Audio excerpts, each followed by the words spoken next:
एक जवान व्यक्ति अपनी आदतों से बहुत परेशान था। उसकी बुरी आदतों की वजह से उसका जीवन एकदम अस्त व्यस्त हो रखा था। वह अपने समय की बिल्कुल भी कद्र नहीं करता था। बस फालतू के कामों में पूरा दिन यूं ही बर्बाद कर देता। किसी के भी पास बैठ जाता और लंबी लंबी गप्पे मारकर अपना और दूसरों का भी समय बर्बाद करता, जिससे लोगों की नज़रों में उसकी बिल्कुल भी इज्जत नहीं थी। वह आलसी और कामचोर भी था। जब भी उसके घर वाले उसे किसी काम के लिए कहते तो वो बहाना बनाकर उस काम से बचने की कोशिश करता, और अगर किसी कारणवश उसे वो काम करना ही पड़ता तो वो बिना मन के जल्दबाजी में उस काम को करता। और जब घर वाले उसे कुछ समझाते या कुछ कहते तो वो अपनी गलती माने बिना उनसे बहस करता। वह हमेशा ही महत्वपूर्ण कामों और फैसलों को कल पर टाल देता और हर तरह की जिम्मेदारी से बचने की कोशिश करता। उसे लगता कि अगर मैं दोस्तों के साथ गप्पे मारूंगा तो मुझे खुशी मिलेगी, अगर मैं पूरे दिन आराम से घर में पड़ा रहूंगा तो मुझे खुशी मिलेगी, अगर मैं अपने ऊपर किसी भी प्रकार की जिम्मेदारी नहीं लूंगा और खाली रहूंगा तो शायद खुशी मिलेगी, अगर मैं सुबह देर तक सोता रहूंगा तो मुझे खुशी मिलेगी। उसने ये सब करके देख लिया। उसे थोड़ी देर के लिए तो खुशी मिलती, लेकिन फिर उसे पश्चाताप होने लगता। वह अपना समय बर्बाद करने के लिए खुद को कोसने लगता। उसका मन अशांत और उद्विग्न हो जाता।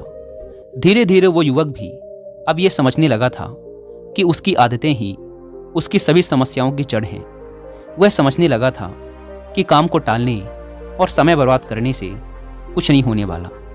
इससे मुझे थोड़ी देर के लिए तो खुशी मिल जाएगी, लेकिन अंत में मुझे आत्मग्लानि और दुखी होगा।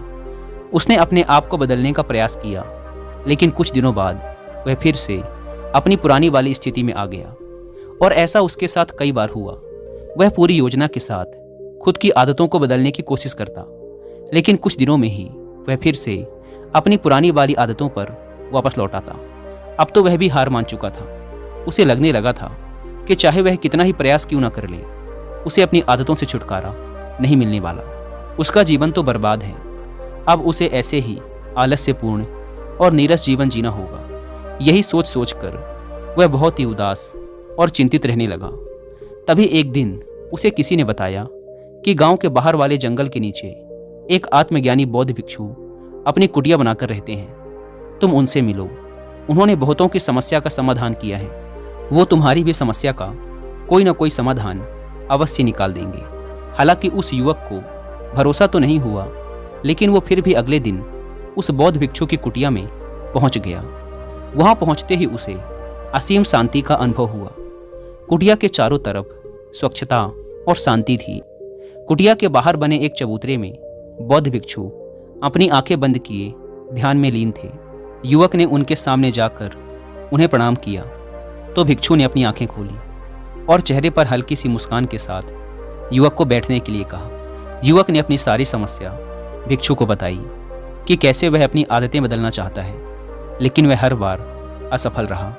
भिक्षु ने बिना कुछ बोले पूरी शांति से युवक की बात अंत तक सुनी और फिर मुस्कुराते हुए बोले, तुमने कई बार प्रयास किया, लेकिन तुम अपनी आदतों को बदलने में असफल रहे, क्योंकि तुम उन्हें सिर्फ कुछ ही दिनों में बदलना चाहते हो। तुम कुछ दिनों में ही सब कुछ ठीक करना चाहते हो, और जैसे ही शुरुआती कुछ दिनों में तुम्हें तुम्हारी मर्जी के परिणाम नहीं मिलते, तुम फिर से पुरानी आदतों को अपना लेते हो। जो आदतें इतने सालों में बनी हैं वो सिर्फ कुछ ही दिनों में नहीं छूट सकती। इसके लिए तुम्हें समय देना होगा। और एक बात हमेशा याद रखो, बुरी आदतों को छोड़ा नहीं जा सकता, उन्हें केवल अच्छी आदतों से बदला जा सकता है। जैसे झूठ बोलने की आदत को सच बोलने की आदत से बदला जा सकता है। फिर बौद्ध भिक्षु ने गंभीर होकर कहा, आज मैं तुम्हें 5 ऐसी आदतों के बारे में बताने जा रहा हूँ जिन्हें अगर तुमने अपना लिया तो तुम्हारी पुरानी बुरी आदतें तो छूट ही जाएंगी, साथ ही ये 5 आदतें तुम्हारी जिंदगी को चमत्कारिक रूप से बदल कर रख देंगी। युवक ने बहुत ही उत्साहपूर्वक भिक्षु से उन 5 आदतों के बारे में बताने के लिए कहा। भिक्षु ने कहना शुरू किया, पहली आदत, किताबें पढ़ना।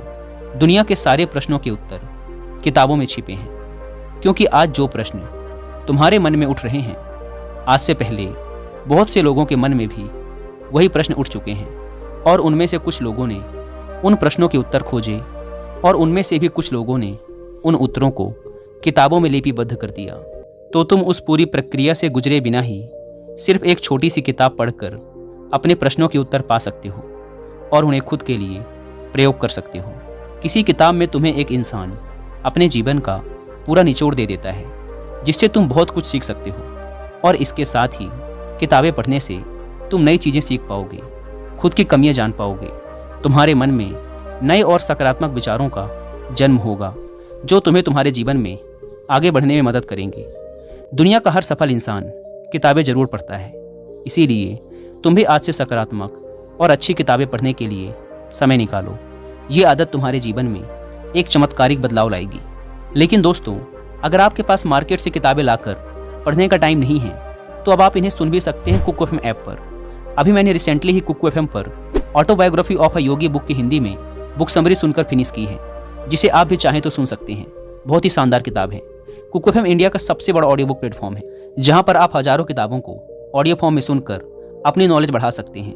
वैसे तो इस प्लेटफॉर्म के पूरे साल भर का सब्सक्रिप्शन पड़ता है सिर्फ 399 रुपीज़ का, लेकिन आप में से पहले 250 लोगों को ये पड़ेगा सिर्फ 199 रुपीज़ में, अगर आप यूज़ करते हैं कूपन कोड WI50। ऐप को डाउनलोड करने की link description and first comment पर मिल जाएगी। बौद्ध भिक्षु ने आगे कहा, दूसरी आदत, लिखना। लिखना अपने आंतरिक अस्तित्व से जुड़ाव पैदा करने का एक बेहतरीन तरीका है। जब हम हर रोज लिखने की आदत डाल लेते हैं, तो हमारा सच्चा आंतरिक स्वरूप हमें महसूस होने लगता है। लिखने का सबसे बड़ा फायदा यह है कि जब हम लिखने बैठते हैं, तो हमारा मन भटकना बंद कर देता है और उस विषय पर केंद्रित होने लगता है जिसके बारे में हम लिखना चाहते हैं। हमारे मन में हर समय कई सारे विचार चलते रहते हैं, लेकिन लिखने से हमारे मन के वो विचार पक्के हो जाते हैं। भिक्षु ने अपने माथे पर उंगली रखते हुए कहा, हमारा दिमाग विचारों को इकट्ठा कर उन्हें याद रखने के लिए नहीं है, बल्कि नए विचारों को पैदा करने के लिए है। और जब हम पुराने महत्वपूर्ण विचारों को एक जगह पर लिख लेते हैं, तो हमारा दिमाग नए विचार पैदा करने के लिए स्वतंत्र हो जाता है। हमारे जीवन में हमें हर रोज कुछ महत्वपूर्ण अनुभव होते हैं, लेकिन जब हम उस अनुभव से बाहर निकल जाते हैं, तो उस अनुभव का प्रभाव कम होने लगता है या हम उसे भूल जाते हैं। इसीलिए महत्वपूर्ण विचारों और अनुभवों को तुरंत लिख लेना चाहिए, क्योंकि समय पड़ने पर हमें वो विचार दोबारा याद आए ये जरूरी नहीं। भिक्षु ने कहा, तीसरा, रोज ध्यान करने की आदत डालो। ध्यान वो माध्यम है जो तुम्हारी हर तरह की मानसिक समस्या का समाधान कर देता है। जिंदगी की ज़्यादातर समस्याओं का कारण लोगों का अतीत या भविष्य के विचारों में खोए रहना है, और ध्यान तुम्हारी इसी सबसे बड़ी समस्या का समाधान कर देता है। ध्यान तुम्हें तुम्हारे अतीत और भविष्य से खींचकर वर्तमान में ला खड़ा कर देता है, जिससे तुम खुद के सच्चे स्वरूप को महसूस कर पाते हो। इसके अलावा ध्यान करने से हमारा मन स्थायी रूप से भटकना बंद कर देता है। मन में विचारों की तीव्रता कम हो जाती है, जिससे हमारे मन में फालतू के विचार आने बंद हो जाते हैं और हम अपने काम में ज़्यादा देर तक ध्यान दे पाते हैं, जिससे हमारी सफलता की संभावना कई गुना तक बढ़ जाती है। साथ ही ध्यान करने से हमारा शरीर और मन तनाव मुक्त रहते हैं और हम अंदर से आनंदित महसूस करते हैं, जिसके परिणाम स्वरूप हमारे जीवन में खुशी और स्थिरता आती है। भिक्षु ने कहा, चौथी आदत जो पूरी तरीके से तुम्हारी जिंदगी को बदल कर रख सकती है, वो है शुक्र अदा करने की आदत। जो कुछ भी तुम्हारे पास है, उसके लिए शुक्र अदा करना शुरू करो। अगर हम अपना ध्यान क्या नहीं है से हटाकर हमारे पास क्या है उस पर ले आएं, तो हमारी पूरी जिंदगी खुशियों से भर जाएगी। कभी ये मत सोचो कि जब मैं कुछ बहुत बड़ा हासिल कर लूँगा तब खुश होऊंगा, कुछ बन जाऊंगा तो खुश रहूँगा, बल्कि आज जो तुम्हारे पास है, आज जो अच्छी घटनाएं तुम्हारे साथ घट रही हैं, उनमें खुशी ढूंढो। तुम्हारे पास रहने के लिए घर है, खाने के लिए खाना है, पहनने के लिए कपड़े हैं, सांस लेने के लिए स्वच्छ हवा है। तुम इसके लिए भी आभारी रह सकते हो, क्योंकि दुनिया में बहुत से लोगों को ये भी नसीब नहीं है। और खुशी कभी भी किसी बाहरी चीज़ से नहीं मिलती। खुशी इससे नहीं मिलती कि हमने क्या खरीद लिया, क्या ले लिया, क्या बन गए, बल्कि हमें खुशी तब मिलती है जब हमें अंदर से यह महसूस होता है कि हमारे जीवन में कुछ गायब नहीं है, हमारे पास बहुत कुछ है।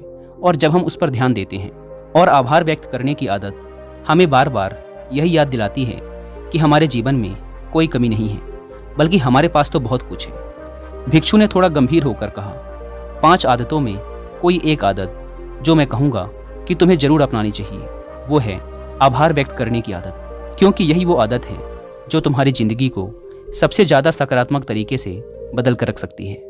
भिक्षु ने कहा, 5वीं आदत, जो तुम पाना चाहते हो उसके बारे में पूरे विश्वास के साथ सोचना शुरू कर दो। तुम विचार करो कि वो चीज़ तुम्हें मिल गई है, फिर तुम कैसा महसूस करोगे, कैसा व्यवहार करोगे। वैसा ही व्यवहार आज करो। खुद को उस सफलता और उस चीज़ को जिसे तुम पाना चाहते हो उसे हासिल करता हुआ देखो और महसूस करो।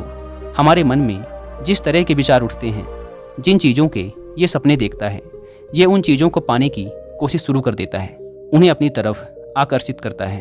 ध्यान रखो, कोई भी सेनापति मैदान में युद्ध जीतने से पहले उस युद्ध को अपने मन में कई बार जीत चुका होता है।